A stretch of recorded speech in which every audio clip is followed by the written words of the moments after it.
재정적 자유라는 말은 결국 내가 원하는 방식으로 삶을 꾸려갈 수 있을 만큼의 돈을 가진 상태를 뜻합니다. 그렇다고 해서 극단적으로 적은 수입으로 근근히 사는 삶을 목표로 삼을 필요는 없지요.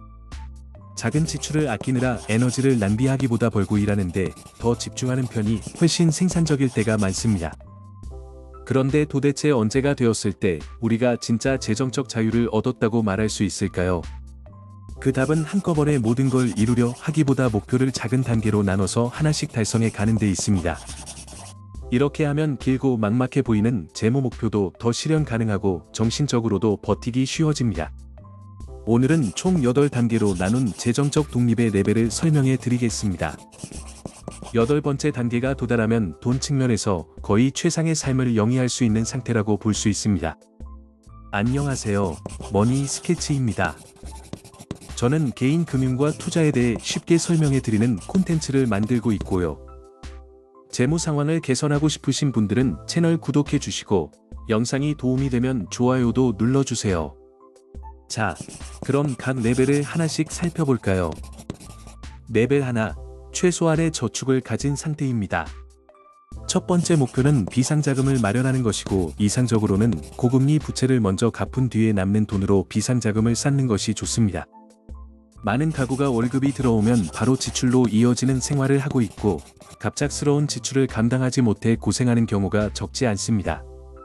한국은행의 여러 보고서와 가계 조사에서도 소액의 긴급 지출을 감당하지 못하는 가구가 상당수 존재한다는 점이 계속 지적되고 있습니다. 따라서 비상자금 마련은 재정 안정의 첫걸음입니다.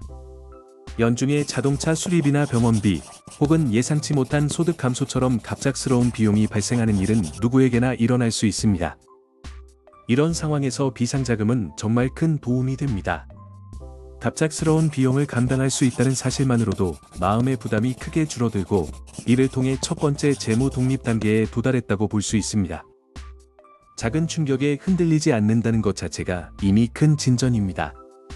레벨 2. 한동안 일하지 않아도 버텨낼 수 있는 자금이 있는 상태입니다. 이 단계의 재정적 자유는 당장 일을 그만두지 않아도 되게 만드는 여유가 있다는 뜻입니다.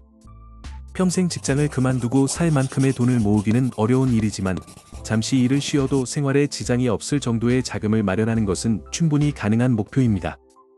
몇 개월에서 몇 년 동안 일을 쉬거나 직업을 바꿀 기회를 잡을 여유를 만드는 것만으로도 큰 심리적 안정감을 얻을 수 있습니다.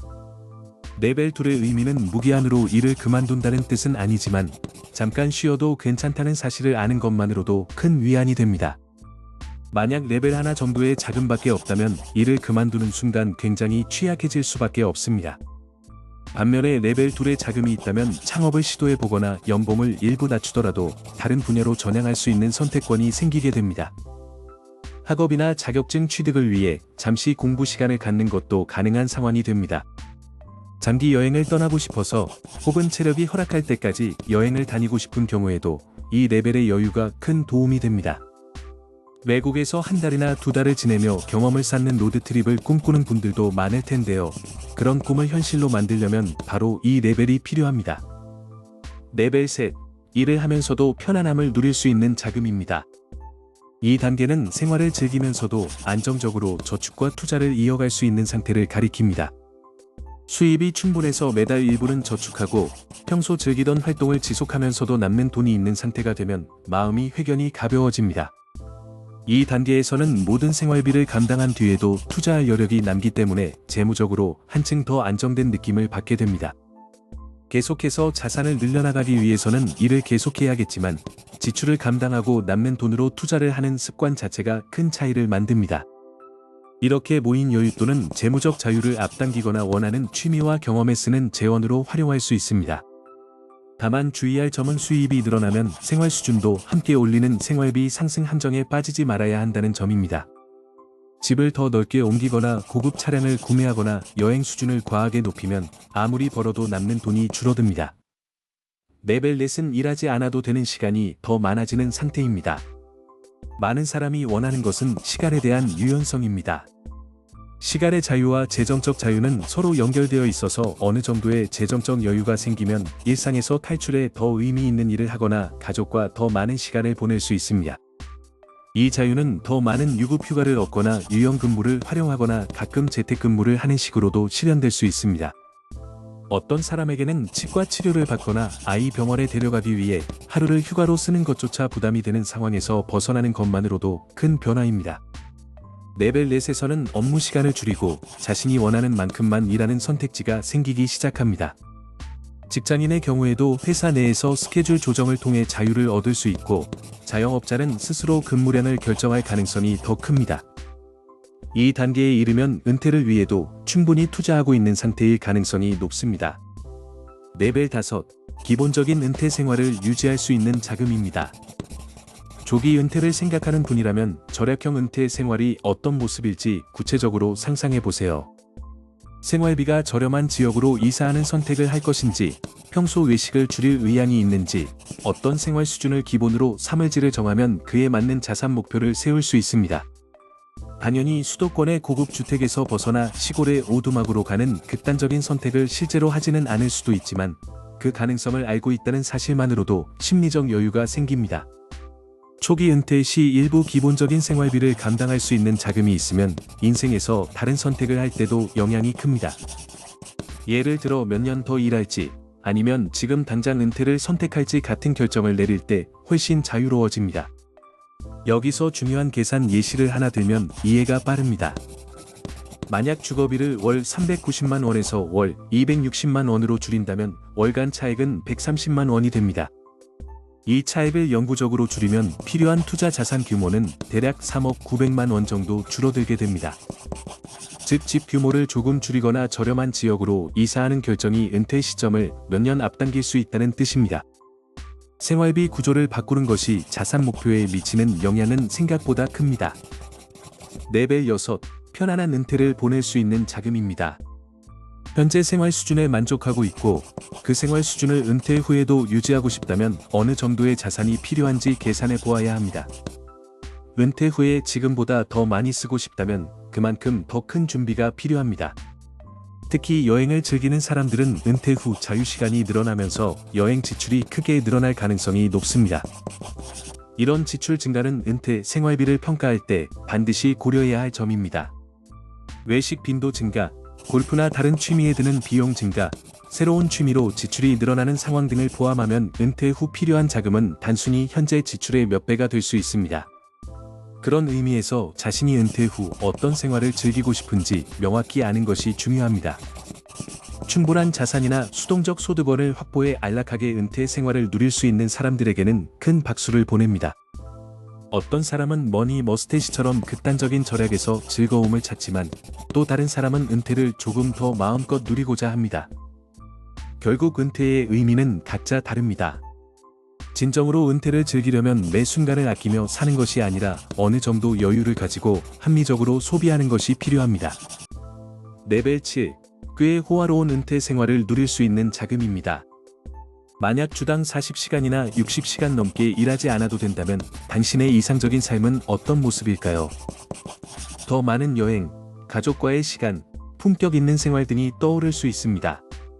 세계 일주를 하고 퍼스트 클래스로 여행하거나 고급 호텔에 머무르는 일은 비용이 만만치 않습니다. 바닷가나 산에 별장을 두는 것도 마찬가지로 비용이 큽니다. 당신의 삶에 진정한 기쁨을 가져다주는 것이 무엇인지 생각해 보세요. 때로는 꽤 넉넉한 생활 수준을 유지하면서 가끔 가족을 지원해 줄 수 있는 여유가 큰 행복을 줍니다. 은퇴 후 꿈꾸는 삶을 실제로 누릴 수 있다는 사실만으로도 큰 만족감을 느끼게 될 것입니다. 그렇다면 무엇이 당신을 이른이 되기 전에 그 단계까지 이르게 만드는 것을 막고 있나요? 사치와 화려함을 추구하지 않는 사람이라도 이 단계에 도달하면 또 다른 차원의 편안함을 누리게 됩니다. 레벨 8, 상상할 수 있는 것보다 더 많은 자금입니다. 이 단계는 매우 독점적인 수준으로 당신의 재무 계획이 당신보다 오래가는 수준을 의미하기도 합니다. 즉 돈이 단순히 생활을 유지하는 수단을 넘어서 세대에 걸쳐 유지될 수 있는 정도를 뜻합니다. 수입보다 지출이 훨씬 적어서 예상보다 더 많은 돈을 가지고 있는 상태는 훌륭합니다. 하지만 모든 돈을 써버릴 수 없을 정도로 자산을 축적하는 것은 또 다른 차원의 문제입니다. 이 레벨에 도달하면 사고 싶은 것을 마음껏 살 수 있을 정도가 되고 가격을 따지는 일이 거의 사라집니다. 여러 채의 고급 주택을 소유하거나 개인 비행기, 대형 제트기를 소유할 수 있는 정도의 수준을 상상해 보시면 됩니다. 이 그룹에는 대형 복권에 당첨되었거나 막대한 상속을 받은 사람들, 혹은 회사를 창업해 크게 성공한 창업자들이 많을 것입니다. 예를 들어 빌 게이츠, 워런 버핏, 제프 베이조스 같은 이들이 그 예입니다. 들은 지출을 마음껏 해도 자산을 모두 쓰기에는 여전히 어려운 수준의 부를 가지고 있습니다. 사실 이 단계에 이른 사람들의 많은 에너지는 어떻게 돈을 쓸지보다 어떻게 돈을 관리하고 남길지에 대한 고민에 더 쏟아지곤 합니다. 대부분의 사람들은 여러 이유로 이 8번째 단계까지 도달하지 못하겠지만 그렇다고 해서 도전 자체를 포기할 필요는 없습니다. 지금 자신이 어느 단계에 있는지를 확인하고 그 다음 단계로 나아가기 위한 목표로 삼으세요. 각 단계는 동기부여가 되고 진행 상황을 점검하는 좋은 이정표가 됩니다. 어쩌면 지금 하고 있는 일을 사랑하는 분도 있을 텐데요. 선택으로서의 근로는 분명 행복도를 높여줍니다. 언제든 은퇴해서 쾌적한 생활을 누릴 수 있다는 사실만으로도 큰 위안을 느낄 수 있습니다. 사람마다 재정적 자유의 정의는 다르기 때문에 이 단계들을 하나의 지도로 활용해 보세요. 지금 위치를 확인하고 다음 목표를 정하는 데 도움을 줄 것입니다. 이 영상이 도움이 되었다면 구독 버튼 눌러주시고 좋아요도 눌러주시면 다음 영상에서 더 유용한 내용으로 찾아뵙겠습니다. 다음 영상에서 또 만나요. 영상을 끝까지 시청해 주셔서 감사합니다. 채널 구독과 알림 설정으로 저희 제작팀을 응원해 주세요. 여러분의 하루에 늘 평안이 함께하길 바랍니다.